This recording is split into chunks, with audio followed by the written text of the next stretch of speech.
우리는 임의의 시각, 임의의 장소에서 미국 땅덩어리를 마음대로 두들겨 팰 수 있는 최첨단 공격 수단들을 가지고 있으며 강위력한 주체탄 통일탄을 쏠 수 있는 노동당 시대 주체 무기들을 부단히 개발 완성하여 실전 배비하고 있다.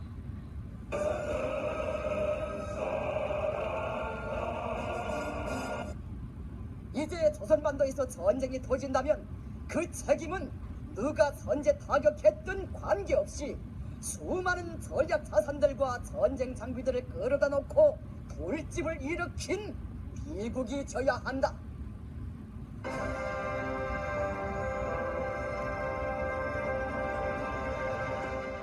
Stanton claims that in South Korea there is rampant anti-Americanism and resentment of the U.S. Army forces, and that South Korea is not operating as an effective ally for the United States elsewhere. He also asserts that the U.S. subsidization of South Korean defense has prevented them from developing their own adequate defense, while also being counterproductive in North Korean disarmament. The South Korean people do not appreciate the security our soldiers provide. The way some of them treat our soldiers ought to be a national scandal. As United States taxpayers subsidized South Korea's defense, South Korea subsidized Kim Jong-il's potential offense with billions of dollars in hard currency that sustained the very threat against which we were apparently helping to defend.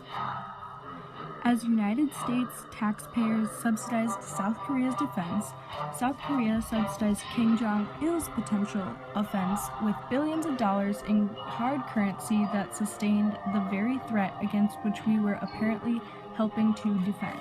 Our air and naval installations in Korea provide useful power projection capability and are far more secure than our many scattered and isolated army posts. Do you believe soldiers should or shouldn't leave South Korea, and why? I believe that they shouldn't leave South Korea. We don't hear everything on the news. South Korea needs our help and our strength. America also needs to have a station on the Pacific to be ready in case the need arises in the area.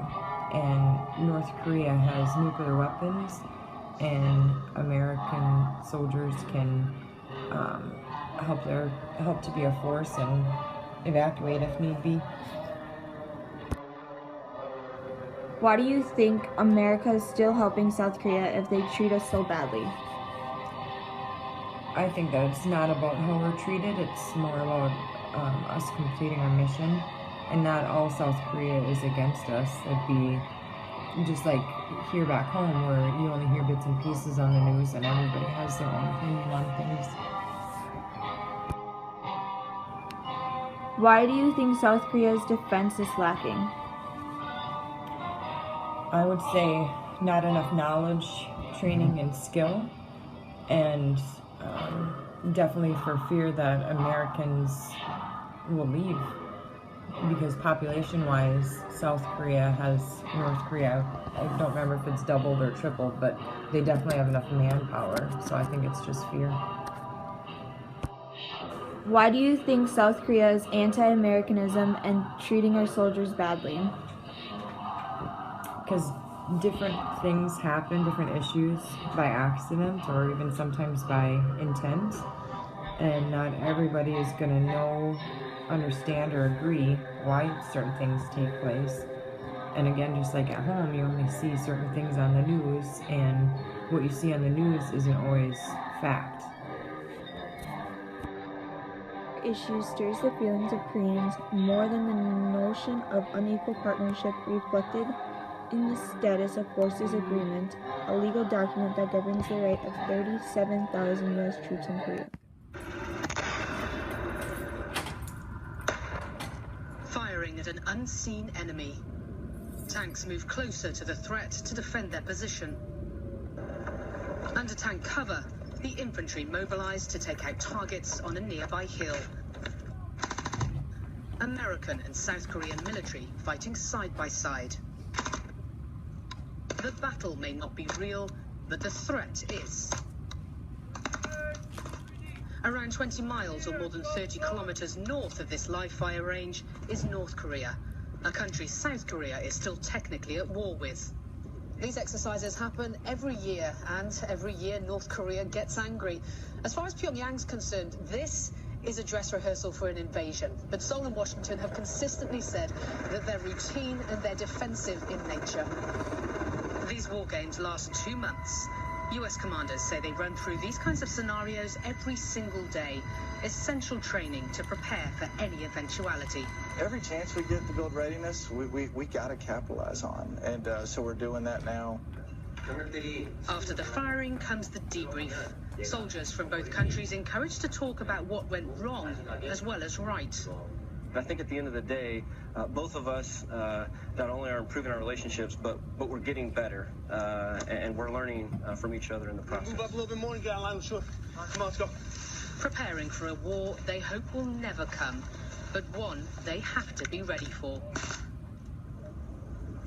And the key word was readiness. This is what all the US commanders told us, that no matter what is thrown at them, no matter what they're expected to do, they need to be ready to fight side by side the US and South Korea.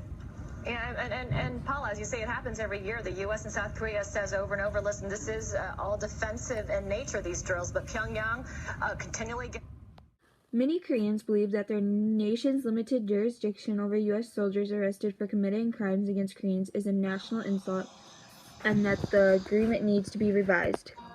The public becomes partially bitter in cases involving the murder of Korean barmaids by U.S. servicemen. These events, coupled with growing frustration and disconnect among Koreans, have given ample ammunition to powerful civic groups bent on swaying public opinion against U.S. troops' presence. The anti-U.S. troops sentiment cuts across the generation divide, attracting younger Koreans despite their allegiance to American pop culture. Furthermore, the movement appears to be enjoying subtle endorsement by Korean government. Today's vocal anti-U.S. troops settlement reflects Korean maturing democratization and its aspiration to be treated as an equal in the eyes of the United States. However, hasty withdrawal of the United States forces in Korea could put Korea's long-term security at risk. North Korea remains an unpredictable state capable of great destructive power, and committing geostrategic interest in the region could easily engulf Korea into an unwanted conflict in the absence of USFK. For the United States, troop withdrawal could considerably diminish the role and influence not only on the Korean peninsula but also Asia. Although the changing nature of Korea's political landscape forces USFK and its hosts to reevaluate their role and relationship in both their interest to maintain U.S. troops to ensure stability onto the peninsula and region. Meanwhile, the two governments must launch a far-reaching public information campaign explaining the utility of continued troop presence and the immense resources required to maintain readiness to defend against the North Korea threat.